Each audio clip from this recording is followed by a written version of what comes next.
ഇരട്ടത്താപ്പൻ അനീഷ്, എന്നെ തല്ലണ്ട മാവ ഞാൻ നന്നാവില്ല എന്ന് പറഞ്ഞുകൊണ്ട് മുന്നോട്ട് പോകുന്ന ജിസേല്, അങ്ങനെ ഞാൻ ആരോടും ക്ഷമിക്കില്ല, അക്ബറിനോട് ഞാൻ ഒട്ടും ക്ഷമിക്കില്ല എന്ന് പറഞ്ഞുകൊണ്ടിരിക്കുന്ന നമ്മുടെ രേണുസുതി. ഈ ബിഗ് ബോസിലെ ഒരു എട്ടങ്ങേറിടുന്ന ഒരു ചോദ്യം, അതായത് ബിഗ് ബോസിന് അതിന്റെ ഇടയിൽ ഒന്ന് കുത്തിത്തിരിപ്പുണ്ടാകണല്ലോ, അങ്ങനെ ചൊറിയാനാണെങ്കിലും എങ്ങനെയാണെങ്കിലും അവിടെ വീട്ടിൽ ഒരു ഓളമൊക്കെ ഉണ്ടാക്കുന്നുണ്ടെന്നുള്ള ഒരു കാര്യം അനീഷിനെ കുറിച്ച് പറയുന്നുണ്ട്. പക്ഷേ ഇനിയിപ്പോ രേണു ക്ഷമിക്കുന്നുണ്ടെങ്കിൽ ഞാൻ വേണ്ട എന്നേ പറയുള്ളൂ എന്ന് പറഞ്ഞുകൊണ്ട് അവിടെ കുത്തിത്തിരിപ്പുണ്ടാക്കി കൊടുത്തു നമ്മുടെ ശാരിക. എല്ലാ എപ്പിസോഡിലും അനുമോള് നിറഞ്ഞു നിൽക്കുന്നുണ്ട്. ഇരട്ടത്തപ്പൻ അനീഷ്, എന്നെ തല്ലണ്ട അമ്മാവ ഞാൻ നന്നാവില്ല എന്ന് പറഞ്ഞുകൊണ്ട് മുന്നോട്ട് പോകുന്ന ജിസേല്, അങ്ങനെ ഞാൻ ആരോടും ക്ഷമിക്കില്ല, അക്ബറിനോട് ഞാൻ ഒട്ടും ക്ഷമിക്കില്ല എന്ന് പറഞ്ഞുകൊണ്ടിരിക്കുന്ന നമ്മുടെ രേണുസുതി. ഇതൊക്കെയായിരുന്നു കഴിഞ്ഞ ദിവസത്തെ ബിഗ് ബോസ് വീട്ടിലെ കണ്ടന്റ് എന്ന് പറയുന്നത്. അനീഷിന്റെ ഇരട്ടത്താപ്പ് നിങ്ങൾ എല്ലാവരും കണ്ടൊരു കാര്യമായിരിക്കും. അനീഷ് ബിഗ് ബോസ് വീട്ടിനുള്ളിൽ ഉണ്ടെങ്കിലേ ബിഗ് ബോസിലെ കണ്ടന്റ് ഉള്ളൂ എന്ന് പറയുന്ന ഒരു വിഭാഗം ആൾക്കാരുണ്ടെന്ന് എനിക്കറിയാം. പക്ഷേ എത്രയൊക്കെ കണ്ടന്റ് നൽകിയാലും ഇരട്ടത്താപ്പ് കാണിച്ചു കഴിഞ്ഞാൽ പറയാതിരിക്കാൻ പറ്റുമോ? ഒരു ഡബിൾ സ്റ്റാൻഡാണ് ഇവിടെ അനീഷ് കാണിച്ചുകൊണ്ടിരിക്കുന്നത്. അത് നിങ്ങൾക്ക് തന്നെ അറിയാവുന്ന കാര്യമായിരിക്കും. നിങ്ങൾ എപ്പിസോഡ് കണ്ടവർക്ക് കറക്റ്റ് ആയിട്ട് കാര്യം മനസ്സിലായിട്ടുണ്ടായിരിക്കും. അവിടെ അനുവും അതുപോലെ അപ്പാനിയുമാണ് അവിടെ അനീഷിനെ സഹായിക്കാനായിട്ട് വന്നിട്ടുള്ള ഗെയിമേഴ്സ് എന്ന് പറയുന്നത്. അവർ സെലക്ട് ചെയ്ത് ആദ്യത്തെ ഗെയിം കഴിഞ്ഞ വഴിക്ക് തന്നെ അവിടെ നിന്ന് പറയുന്നുണ്ടായിരുന്നു, അനീഷ് എന്റെ ഒപ്പം എന്റെ മത്സരാർത്ഥികളിൽ അല്ലെങ്കിൽ എന്നെ സഹായിക്കാൻ വന്ന മത്സരാർത്ഥികളിൽ ഞാൻ ഭയങ്കര പൂർണ്ണ തൃപ്തനാണ്, എനിക്ക് യാതൊരു കുഴപ്പമില്ല, നമുക്ക് കിട്ടണത് കിട്ടിയാൽ മതി എന്നൊക്കെ പറഞ്ഞുകൊണ്ട് ഭയങ്കര നല്ല അഭിപ്രായമായിരുന്നു അപ്പാനിനെ കുറിച്ചും അനുവിനെ കുറിച്ചും പറഞ്ഞുകൊണ്ടിരുന്നത്. അവിടെ താക്കോല് കിട്ടാതെ നിൽക്കുന്ന സമയത്ത് അപ്പാനിക്ക് ഭയങ്കര ടെൻഷൻ, അനുവിനെ ഭയങ്കര ടെൻഷൻ. അത് കഴിഞ്ഞ് താക്കോലിട്ട് തുറന്നു കഴിഞ്ഞിട്ട് അതിനുള്ളിലുള്ള സാധനങ്ങൾ മുഴുവൻ എടുത്തിടാനായിട്ട് പറഞ്ഞിട്ടുണ്ടായിരുന്നു, കൈമയും കാലുമയും ഒക്കെ ഇടാനുള്ളത്. അതുപോലും ഇടാതെയാണ് അനു കയറിയിട്ട് ആ ചെളിയിലേക്ക് എടുത്ത് ചാടിയത്. അപ്പൊ അവിടെ വന്നിട്ട് അയ്യോ നിയമങ്ങൾ തെറ്റിക്കാൻ പാടില്ല അനു, അത് ഇട്ടിട്ട് മതി, സാവധാനം മതി എന്നൊക്കെ പറഞ്ഞുകൊണ്ട് അനു അതിനുശേഷം 3 കോയിൻ അവിടെ നിന്ന് എടുക്കുകയും ചെയ്തു. ഇതൊക്കെ കഴിഞ്ഞ് അനുവിന്റെ അടുത്തും അപ്പാനിയുടെ അടുത്തും പറഞ്ഞു ഞാൻ ഭയങ്കര തൃപ്തനാണ്, ഉള്ളത് മതി നമുക്ക് എന്നൊക്കെ പറഞ്ഞു. ഇന്നിപ്പോ ഫ്രിഡ്ജിലെ സാധനങ്ങൾ നിറയ്ക്കുന്ന ടാസ്ക് വന്ന സമയത്തും അതെ, അവിടെ മാക്സിമം വെക്ക് എന്ന് പറഞ്ഞുകൊണ്ട് അവരെ പ്രോത്സാഹിപ്പിച്ചു, അവർ വെച്ചു. പക്ഷേ ഫ്രിഡ്ജിൽ വെക്കാൻ പറ്റുന്ന ഐറ്റംസ് അല്ലാതെ വേറെയും എക്സ്ട്രാ കുറെ ഐറ്റംസ് ഒക്കെ വെച്ച് പോയിന്റ് അവിടെ നഷ്ടപ്പെട്ടു. ഇത് കഴിഞ്ഞപ്പോഴാണ് ബിഗ് ബോസിന്റെ ഒരു എട്ടങ്ങേറിടുന്ന ഒരു ചോദ്യം, അതായത് ബിഗ് ബോസിന് അതിന്റെ ഇടയിൽ ഒന്ന് കുത്തിത്തിരിപ്പ് ഉണ്ടാക്കണമല്ലോ, അങ്ങനെ കുത്തിത്തിരിപ്പ് ഉണ്ടാക്കാൻ വേണ്ടിയിട്ടുള്ള ബിഗ് ബോസിന്റെ ചോദ്യം, നിങ്ങൾക്ക് വേണ്ടി കളിക്കുന്ന മത്സരാർത്ഥികളെ നിങ്ങൾക്ക് എന്തെങ്കിലും പറയാനുണ്ടോ എന്ന് ചോദിച്ചപ്പോഴാണ് നമ്മുടെ അനീഷിന്റെ ഡബിൾ സ്റ്റാൻഡ്. ഇവരെനിക്ക് വേണ്ടി നന്നായി കളിച്ചില്ല, ഇവർ ആത്മാർത്ഥതയോടെ കളിച്ചില്ല എന്നൊക്കെ പറഞ്ഞുകൊണ്ടായി അനീഷിന്റെ. അപ്പൊ അത്രയും നേരം പറഞ്ഞിരുന്ന അനീഷ് ഒറ്റയടിക്കുന്ന സ്റ്റാൻഡ് മാറി. ഇതിനെയാണ് ഡബിൾ സ്റ്റാൻഡ് എന്ന് പറയുന്നത്. ആ ഡബിൾ സ്റ്റാൻഡ് അനീഷിന്റെ നല്ലതാണെന്ന് എനിക്ക് തോന്നുന്നില്ല. അനീഷിന് ഇപ്പൊ ഒരു ഇമേജ് ഉണ്ട്, അവിടെ നന്നായി ഗെയിം കളിക്കുന്നുണ്ട്, ചൊറിയാനാണെങ്കിലും എങ്ങനെയാണെങ്കിലും അവിടെ വീട്ടിൽ ഒരു ഓളമൊക്കെ ഉണ്ടാക്കുന്നുണ്ട് എന്നുള്ള ഒരു കാര്യം അനീഷിനെ കുറിച്ച് പറയുന്നുണ്ട്. പക്ഷെ ഇങ്ങനെ ഇരട്ടത്താപ്പ് കാണിച്ചു കഴിഞ്ഞാൽ ഒരു രക്ഷയില്ല. അതുപോലെ തന്നെ ഉച്ചഭക്ഷണം, ചോറ്, ഉച്ചയ്ക്ക് ചോറ് നിങ്ങൾ വേസ്റ്റ് ചെയ്യരുത് എന്നൊക്കെ പറഞ്ഞ ഡയലോഗ് ഇട്ട ആളാണ് വൈകിട്ട് വന്നപ്പോൾ ഉച്ചയിലത്തെ ചോറ് കുറച്ച് ബാക്കിയുണ്ട്, നമുക്കത് കുപ്പയിലെറിയാന്ന് പറഞ്ഞത്. അപ്പൊ അവിടെ അനീഷിന്റെ ഡബിൾ സ്റ്റാൻഡ് എടുത്തു കാണിക്കുന്നുണ്ടായിരുന്നു ഷാനവാസ് എന്ന് പറയുന്ന ക്യാപ്റ്റൻ. അവിടെ അനീഷിനെ പൊളിച്ചെടുക്കാൻ കിട്ടുന്ന അവസരങ്ങളിൽ ഒന്നും തന്നെ പാഴാക്കാതെ തന്നെ പൊളിച്ചെടുക്കുന്നുണ്ടായിരുന്നു. അനീഷ് അവിടെ നിശബ്ദനായി നിൽക്കുന്നുണ്ടായിരുന്നു. എന്ന് വെച്ച് കഴിഞ്ഞാൽ തന്റെ കയ്യിൽ നിന്ന് പോയി കാര്യങ്ങൾ എന്ന് മനസ്സിലാക്കിയപ്പോൾ പിന്നെ ഷാനവാസിന്റെ അടുത്ത് ഒന്നും മിണ്ടാനായിട്ട് നിന്നില്ല, മൗനായിട്ട് നിൽക്കുന്നുണ്ടായിരുന്നു. അതിനുശേഷം ഷാനവാസ് വന്ന് സോറി ചോദിക്കുന്ന സമയത്ത് എനിക്ക് സോറി വേണ്ട, ഞാൻ സോറി സ്വീകരിക്കില്ല എന്നൊക്കെ പറഞ്ഞോടെ, അത് അനീഷിന്റെ പൊതുവെയുള്ള സ്റ്റാൻഡാണെന്ന് നിങ്ങൾക്ക് അറിയാവുന്ന കാര്യമാണല്ലോ. അപ്പൊ പിന്നെ അങ്ങനെ ഒരു സ്റ്റാൻഡ് അനീഷ് അവിടെ സ്വീകരിക്കുകയും ചെയ്തു. അനീഷിന്റെ ഇരട്ടത്താപ്പ്, ഈ ഇരട്ടത്താപ്പുമായിട്ട് മുന്നോട്ട് പോവുകയാണെങ്കിൽ മോനെ അനീഷെ അധികകാലം മുന്നോട്ട് പോവില്ല. കാരണം ഇപ്പൊ അനീഷിനെ കുറച്ച് പ്രേക്ഷകർ സപ്പോർട്ട് ചെയ്യുന്നുണ്ട്. അനീഷിന്റെ ആ ചൊറിയൻ സ്വഭാവമാണെങ്കിലും അനീഷ് വീട്ടിലുണ്ടാക്കുന്ന ഓളം കൊണ്ട്. പക്ഷേ ഇങ്ങനെ ഡബിൾ സ്റ്റാൻഡാണ് ഫുൾ കാര്യങ്ങൾക്കും. ഒരു വ്യക്തമായ ഒരു ഉത്തരവില്ല, ഒരു സ്ഥലത്തും ഒരു വ്യക്തമായ ഒരു കാര്യത്തിന് മറുപടി പറയാനും അറിയില്ല എന്നുള്ള ലെവലിൽ പോയി കഴിഞ്ഞാൽ അനീഷിന്റെ സ്ഥാനം തെറിക്കും എന്നുള്ള കാര്യത്തിൽ സംശയം വേണ്ട. പിന്നെ അടുത്ത് നമ്മുടെ രേണുസുതിയും അക്ബറും തമ്മിലുള്ള വിഷയം നിങ്ങൾക്ക് എല്ലാവർക്കും അറിയാവുന്നതാണ്. ലാലേട്ടൻ അക്ബറിന്റെ അടുത്ത് രേണുസുതിനെ കൊണ്ട് നല്ലത് പറയിപ്പിക്കണം എന്ന് പറഞ്ഞുകൊണ്ടാണ് ലാലേട്ടൻ പോയത്. പക്ഷേ രേണുസുതിയോടെ അക്ബറിന്റെ അടുത്ത് ക്ഷമിക്കാനൊക്കെ തയ്യാറായിരുന്നപ്പോഴാണ് അടുത്ത കുത്തിത്തിരിപ്പുമായിട്ട് നമ്മുടെ ശാരിക വന്നത്.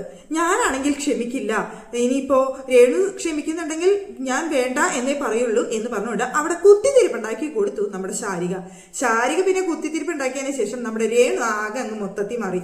ഇനിയിപ്പൊ ഞാനങ്ങ് ക്ഷമിക്കില്ലേ, ഞാൻ ഒരിക്കലും ക്ഷമിക്കില്ല എന്ന് പറഞ്ഞുകൊണ്ടാണ് ഇപ്പൊ രേണു നടക്കുന്നത്. പൊന്നു രേണു, ഇപ്പൊ രേണുവിന് സംഭവിക്കാൻ പോകുന്ന കാര്യം എന്താന്ന് വെച്ച് കഴിഞ്ഞാൽ സാധാരണ ഇങ്ങനെയുള്ള കാര്യങ്ങൾക്കൊക്കെ അവിടെ ക്ഷമ കൊടുക്കുന്ന സമയത്ത് അങ്ങനെ വരുമ്പോൾ അവർക്ക് ഭയങ്കര പോസിറ്റീവായിട്ടുള്ള ഒരു റെസ്പോൺസ് കിട്ടും. രേണുവിനെ സംബന്ധിച്ചിടത്തോളം രേണുവിനെ കിട്ടുമായിരുന്നു അങ്ങനെ അക്ബറിന്റെ അടുത്ത് ക്ഷമിച്ചു എന്നുള്ളൊരു കാര്യം കൊണ്ട്. അതുപോലെ അക്ബറിന്റെ ഫാൻസിന്റെ ആണെങ്കിൽ ഒരുപാട് ഫാൻസ് രേണുവിനെ ഒരു നല്ല മനസ്സ് എന്ന് പറഞ്ഞുകൊണ്ട് ഒരുപാട് സപ്പോർട്ട് കിട്ടുമായിരുന്നു. പക്ഷേ ഇപ്പൊ ഈ രേണു കാണിക്കുന്ന ഈ കാര്യം കൊണ്ട് രേണുവിന് അഹങ്കാരം എന്നേ ഒട്ടുമിക്ക പേരും പറയുള്ളൂ. രേണുവിനെ സപ്പോർട്ട് ചെയ്യുന്ന കുറച്ച് പേര് രേണുവിനെ സപ്പോർട്ട് ചെയ്യായിരിക്കും, പക്ഷെ ഒട്ടുമിക്ക പേരും പറയാനായിട്ട് പോകുന്നത് ഒരു തെറ്റിപ്പോ എല്ലാവർക്കും പറ്റും. അവിടെ എന്ന് വെച്ച് കഴിഞ്ഞാൽ വായിട്ട് അലക്കിലാണ് ബിഗ് ബോസ് എന്ന് പറയുന്ന ഷോ, അല്ലാണ്ട് അവർക്ക് കയ്യാങ്കളിയൊന്നും പറ്റത്തില്ലല്ലോ. അപ്പൊ വായിട്ട് അലച്ചുകൊണ്ട് അവർക്ക് പരസ്പരം എന്തും പറയാം. അങ്ങനെ പറഞ്ഞൊരു കാര്യം മാത്രമാണ് വാക്കിത്തിരി അതിരി കടന്നു എന്നുള്ളതുകൊണ്ടാണ് ലാലേട്ടൻ അവിടെ വാൺ ചെയ്തത്. അതിലുപരിയായിട്ട് ഇപ്പൊ അക്ബറിനെ അവിടെ നിന്ന് പുറത്താക്കാനൊന്നും പോകുന്നില്ല, ഏറിപ്പോയി 2 നോമിനേഷനിൽ ഇടുമായിരിക്കും. അപ്പൊ അവിടെ എന്താ പറയാ, രേണുവിന്റെ ഒരു പേരാണ് അവിടെ നഷ്ടപ്പെടുന്നത്. രേണുവിന് ഉണ്ടാവുന്ന നല്ല പേര് നഷ്ടപ്പെട്ട് ഇപ്പൊ ചീത്ത പേര്, അല്ലാന്നുണ്ടെങ്കിൽ രേണുവിന്റെ ആ ഒരു ഇമേജ് അങ്ങ് പോയി കിട്ടും. അതാണ് അവിടെ സംഭവിക്കാനായിട്ട് പോകുന്ന കാര്യം. പിന്നെ നമ്മുടെ ജിസേല്, ജിസേലിന്റെ കാര്യം പിന്നെ പറയേ വേണ്ട. ബിഗ് ബോസ് എത്ര തവണ വാൺ ചെയ്തു, ലാലേട്ടൻ എത്ര തവണ വാൺ ചെയ്തു, എങ്ങനെയൊക്കെ വാൺ ചെയ്താലും ഞാൻ നന്നാവില്ല, എന്നെ തല്ലണ്ട എന്ന് പറഞ്ഞുകൊണ്ടിരിക്കുന്ന വ്യക്തിയാണ് ജിസേൽ എന്ന് പറയുന്ന വ്യക്തി. ജിസേലിന് മേക്കപ്പ് ഇല്ലാതെ ജീവിക്കാനായിട്ട് പറ്റില്ല. അതുകൊണ്ട് മേക്കപ്പ് എങ്ങനെയൊക്കെ ഒളിപ്പിച്ചു വെച്ചിട്ടായാലും എവിടുന്ന് കട്ടെടുത്തിട്ടായാലും എന്ത് ചെയ്താലും ജിസേലിന് മേക്കപ്പ് ഇല്ലാതെ പറ്റത്തില്ല. അതുകൊണ്ട് അത് ചെയ്തേ പറ്റുള്ളൂ. ഇപ്പൊ അനുമോള് മേക്കപ്പ് ചെയ്തു ജിസേൽ എന്ന് കണ്ടുപിടിച്ചിട്ട് അവിടെ ചോദ്യം ചെയ്യുന്നുണ്ട്. പക്ഷെ ജിസേൽ സമ്മതിക്കുന്നില്ല, ഒട്ടും സമ്മതിക്കുന്നില്ല. എന്നിരുന്നാലും ഇത് അവിടെ ജിസേല് മേക്കപ്പ് ചെയ്തിട്ടുണ്ട് എന്നുണ്ടെങ്കിൽ ലാലേട്ടൻ അത് കൃത്യമായി കാണിച്ച് ഇനി ജിസേലിന് ഒരു വാണിംഗ് അല്ല വേണ്ടത്, തക്കതായ ശിക്ഷയാണ് ജിസേലിന് അവിടെ കൊടുക്കേണ്ടത്. ലാലേട്ടൻ കഴിഞ്ഞ ദിവസം വാണിങ്ങും കാര്യങ്ങളും ഒക്കെ കൊടുത്തതാണ്, ബിഗ് ബോസ് വാണിംഗ് കൊടുത്തതാണ്. എന്നിട്ട് ജിസേൽ അവിടെ റൂൾ തെറ്റിച്ചിട്ടുണ്ടെന്നുണ്ടെങ്കിൽ അതിന് തക്കതായ ശിക്ഷയാണ് ഇനി ജിസേലിന് കൊടുക്കേണ്ടത്. ഇപ്പൊ നമ്മൾ കഴിഞ്ഞ ദിവസമായിട്ട് കുറച്ച് ദിവസമായിട്ട് നിങ്ങൾക്ക് ശ്രദ്ധിച്ചു കഴിഞ്ഞ ഒരു കാര്യം മനസ്സിലാവും. അനുമോൾ ഇപ്പൊ ബിഗ് ബോസ് വീട്ടിൽ ഒന്ന് തിളങ്ങി നിൽക്കുന്നുണ്ട്. നെഗറ്റീവ് പോസിറ്റീവ് ആയിട്ട് ആയിരുന്നെങ്കിലും അനുമോളുടെ കുറച്ച് കാര്യങ്ങളൊന്നും എല്ലാവർക്കും ഓവറായിട്ട് തോന്നും. ഭയങ്കര ക്യൂട്ട്നെസ് വാരി വിതറുന്നു എന്ന് പറയും. അതിന് ഒരുപാട് കാര്യങ്ങൾ കുറ്റം പറയുന്നവരുണ്ടായിരിക്കാം. പക്ഷെ എല്ലാ എപ്പിസോഡിലും അനുമോൾ നിറഞ്ഞു നിൽക്കുന്നുണ്ട്. നിങ്ങളൊന്ന് നോക്കി ശ്രദ്ധിച്ചു കഴിഞ്ഞാൽ നിങ്ങൾക്ക് മനസ്സിലാവും. ഇന്നത്തെ എപ്പിസോഡിലാണെന്നുണ്ടെങ്കിലും അപ്പാനി ശരത്തും അനുമോളും കൂടിയിട്ട് അവിടെ അനീഷിന്റെ അടുത്ത് തല്ലുവിടുന്നുണ്ട്, ജിസേലായിട്ട് തല്ലുവിടുന്നുണ്ട്. അപ്പൊ എവിടെ നോക്കിയാലും എപ്പിസോഡിലെല്ലായ്പ്പോഴും അനുമോൾ ഇല്ലാത്ത എപ്പിസോഡില്ല. പല ആൾക്കാരെയും നമുക്ക് എപ്പിസോഡിൽ കാണാനായിട്ട് സാധിക്കില്ല, പലർക്കും കണ്ടന്റ് ഇല്ലാത്തതുകൊണ്ട്. പക്ഷെ അനുമോൾക്ക് കണ്ടന്റ് ഉണ്ട്. അനുമോള് നെഗറ്റീവ് പോസിറ്റീവ് ആയിട്ടാണെങ്കിലും കണ്ടന്റ് തന്നുകൊണ്ടിരിക്കുന്നുണ്ട് ബിഗ് ബോസ് എന്ന് പറയുന്ന ഈ ഷോയില്. തൊട്ടവാടിയായിട്ട് കരയുന്നുണ്ട്, ഓവർ ക്യൂട്ട്നെസ് ഇടുന്നുണ്ട്, എന്നാൽ നന്നായിട്ട് തല്ലി പിടിക്കുന്നുണ്ട്. അപ്പൊ എല്ലാ ഇതിലും പെട്ടുപോകുന്ന ഒരാളായിട്ട് ഇപ്പൊ അനുമോള് മാറുന്നുണ്ട്. ഇങ്ങനെയാണെന്നുണ്ടെങ്കിൽ അനുമോള് ബിഗ് ബോസ് വീട്ടിലെ ഒരു പ്രാധാന്യമുള്ള ആളായിട്ട് മാറാനുള്ള ചാൻസ് ഞാൻ കാണുന്നുണ്ട്. എന്തായാലും സീസൺ 7 ഇപ്പൊ മത്സരം കുറച്ചൊന്ന് കൊഴുത്തു വരുന്നുണ്ട്. കാര്യമായിട്ടല്ല എന്നുണ്ടെങ്കിൽ പോലും ഇപ്പോൾ മത്സരത്തിനൊന്ന് ചൂട് പിടിച്ചിട്ടുണ്ട് എന്നാണ് തോന്നുന്നത്. ഇപ്പൊ കഴിഞ്ഞ ദിവസം അവരുടെ സ്റ്റോറികളൊക്കെ നമ്മൾ കേട്ടു തുടങ്ങി. ഇപ്പൊ 6 മത്സരാർത്ഥികൾ സ്റ്റോറി പറഞ്ഞു. കഴിഞ്ഞ ദിവസം സ്റ്റോറി പറഞ്ഞിരുന്നത് അഭിലാഷായിരുന്നു. അഭിലാഷിന്റെ സ്റ്റോറിയിൽ ഭയങ്കര സെന്റിമെന്റ്സ് ആയിട്ടൊക്കെയാണ് സ്റ്റോറി പറഞ്ഞത്. ഒരുപാട് പേർക്ക് വിഷമമായി, ഒരുപാട് പേര് കരയുന്നുണ്ടായിരുന്നു. അതുപോലെ തന്നെ നമ്മുടെ കലാഭവൻ സരിക മരിച്ചുപോയ കുഞ്ഞിനെ കുറിച്ചൊക്കെ പറഞ്ഞ് ഭയങ്കര സെന്റി അടിക്കുന്നുണ്ടായിരുന്നു. അതും ഭയങ്കര ഒരു ഹാർട്ട് ടച്ചിങ് ആയിട്ടുള്ള കാര്യം തന്നെയായിരുന്നു. അതുപോലെ തന്നെ നിവിൻ എന്ന് പറയുന്ന മത്സരാർത്ഥി എല്ലാവർക്കും ഒരു കോമഡിയാണ്. പക്ഷെ ഇവിടെ ആ കോമഡിയിൽ നിന്നും മാറി നിവിൻ അവിടെ ഇന്ന് സംസാരിക്കുന്ന സമയത്ത് ഹാർട്ട് ടച്ചിങ് ആയിട്ടുള്ള ഒരുപാട് കാര്യങ്ങൾ പറഞ്ഞു. തനിക്ക് വന്നിട്ടുള്ള ആ സ്ത്രൈനത വെച്ച് ഒരുപാട് പേര് കളിയാക്കി. പക്ഷെ ആ സ്ത്രൈനത കൊണ്ട് ഇപ്പോൾ ബിഗ് ബോസ് എന്ന് പറയുന്ന ഷോയില് എത്തി നിൽക്കുന്ന മത്സരാർത്ഥിയാണ് നിവിൻ എന്ന് പറയുന്ന മത്സരാർത്ഥി. സത്യം പറഞ്ഞു കഴിഞ്ഞാൽ എനിക്ക് ബിഗ് ബോസ് കാണുന്ന സമയത്ത് ഒരു എന്റർടൈൻമെന്റ് ആണ് കേട്ടോ നിവിൻ എന്ന് പറയുന്ന മത്സരാർത്ഥി. അവിടെ ചെയ്യുന്ന കാര്യങ്ങളൊക്കെ ഞാൻ എന്റർടൈൻമെന്റ് ആയിട്ടാണ് കാണാറുള്ളൂ. ഇനി നിവിൻ എന്ന് പറയുന്ന മത്സരാർത്ഥി ഇനി ഈ മത്സരത്തിൽ എത്രത്തോളം എഫക്ട് ചെയ്യും, അല്ലാന്നുണ്ടെങ്കിൽ എത്രത്തോളം നിവിനെ കണ്ടന്റ് കൊടുക്കാൻ കഴിയും എന്നുള്ളത് നമുക്ക് കണ്ടറിയേണ്ട കാര്യമാണ്. പക്ഷേ എല്ലാ എപ്പിസോഡിലും നിവിന്റെ കണ്ടന്റ് വരുന്നുണ്ട്. നിവിൻ തക്കാളി മോഷ്ടിക്കുന്നതാണെങ്കിലും ഭക്ഷണം ഉണ്ടാക്കി കഴിക്കുന്നതാണെങ്കിലും അല്ലെങ്കിൽ അക്കുത്തിക്ക് ആനവരമ്പത്ത് കളിക്കുന്നതാണെങ്കിലും എന്താണെങ്കിലും നിവിന്റെ കണ്ടന്റ് അവിടെ ഷോയിൽ വരുന്നുണ്ട് ദിവസവും.